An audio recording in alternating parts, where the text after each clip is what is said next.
Hey everyone, welcome to the channel. My name is Nick. I am a current resident. I think I'm a PGY3 now. I'm going to be a PGY4 soon. Wanted to make a video on being a Christian while in residency. I was going to say med school, but I did that video already, so check it out. Being a Christian while in residency. So let's talk about the difficulties of it. I think with residency, the main barrier to anything is time, right? So changing schedules is a barrier. There's not as much consistency. I feel like with things like prayer and like reading the Bible, even going to church, it can be challenging when your schedule is so demanding. I'll talk about like prayer first. So the first thing with prayer is I'm not like gonna I'm gonna be real here that when you're tired, it's hard to pray. It's hard to focus on anything but like going to sleep and like staying alive. I think in residency sometimes, especially like for me on night shift, you're so focused on just like the basic essentials like eating and like sleeping that you neglect what's most important, which is prayer and your relationship with God. So for me, that had been difficult. Some things I do is I pray in the. For me, I'm Catholic, so I have like a rosary app, pray app. I pray with my wife in the car on the phone. That's one way I do. If you have a long commute, I think that's the way to do it. Sometimes instead of the car, praying at night. Just trying to make sure at least once in the day, even if it's just like 10 to 15 minutes, that there's some prayer time.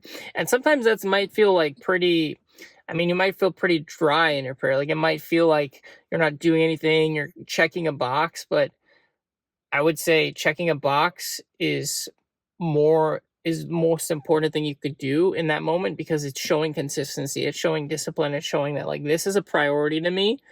And even if I feel nothing, I don't deserve to feel like, oh, I have to feel God's love right now. You don't have to feel anything.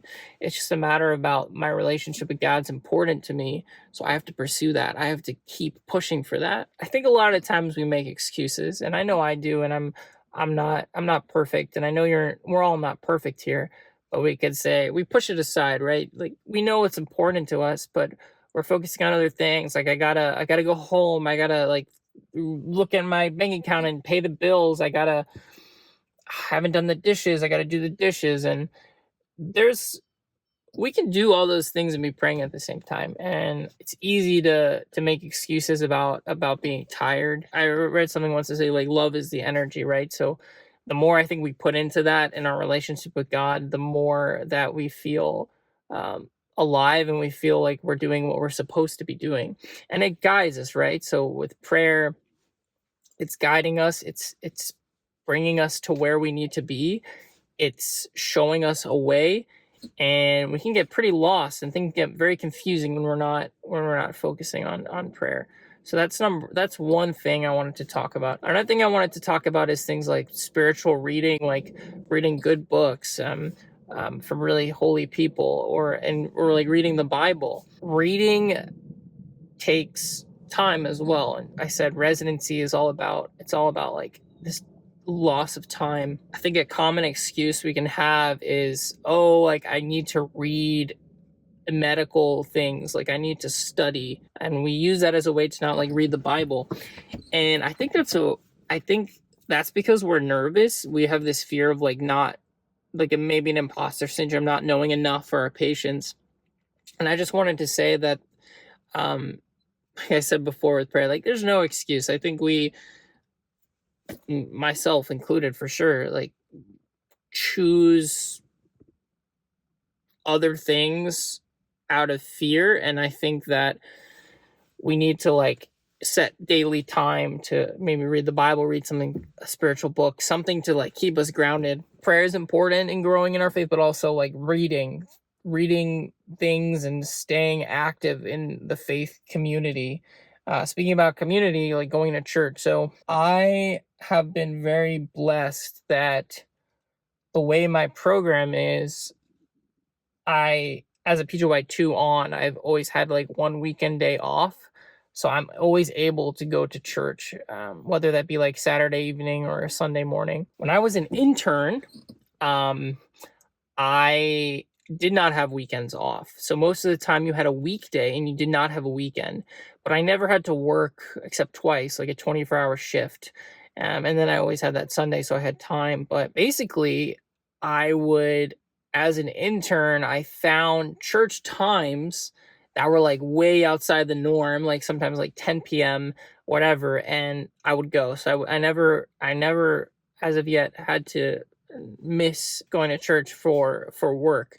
That being said, like it was Easter week the other week, and I was working. So usually I like to go to church on like Holy Thursday, Good Friday, and I couldn't do that. So that's where there's some where it stinks a little bit. But I would say like on Sundays I would try to make it a priority to go. It could become an excuse like, oh, I can't go at my normal like 10 a.m. time, and that might be true, but there are other churches everywhere. I mean, I know, like I've mentioned before, I'm Catholic, so when I was an intern, true story, the only church that was like available, I think it was Sunday night at like 10, was a Korean church, right? And the whole like mass was in Korean, and I would go to that. So I think because it was important to me to go, and it was, some people might say like you got nothing out of that, whatever, but no, I mean, I was there in church. I had a focus and intention on like on God and being with him, and honestly it was like the most beautiful music that I've heard in a long time, and I think I actually got more out of that maybe than I do other times, because it was a time where I had to push myself to be present and to go. Another thing, I mean, I could touch on is in the healthcare setting, we don't normally like talk about God. We don't talk about these kind of things. So having going to church and having your community is what's like most important in order to have people that build you up and constantly are pushing you to be better. I think the last thing would be, like being a Christian in residency, is having family or friends that push you to be better. We can get pretty, I know I can get pretty lost in this whole residency process, that you forget like what the goal is, what the mission is. So having people in your life that push you to remember like putting God first is key. So just a quick video on being a Christian in residency. I'll hope to make more. Thanks for watching, guys, and God bless you.